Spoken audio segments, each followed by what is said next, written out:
দেখো, বিশ্বের সবচেয়ে বড় টাইটানিক জাহাজ যখন সমুদ্রে ডুবে গেছে, এই ঘটনাটা প্রায় প্রতিটা মানুষ জানে, বইও বেরিয়েছে, প্রায় মানুষ দেখেওছে।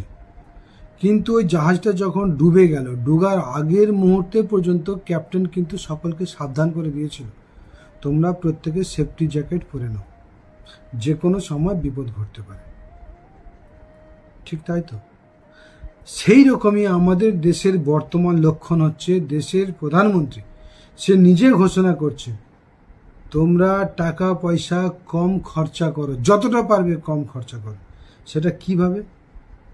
রান্নার তেল কম খরচা করো, গাড়ির তেল কম খরচা করো, এমনকি ঘুরতে বেড়াতে সেটাও কম করো। আর সোনা তো কিনতেই মানা করে দিয়েছে 1 বছর। তাহলে লক্ষণ কি সেই রকমই? দেশ কি ডুবতে চলেছে?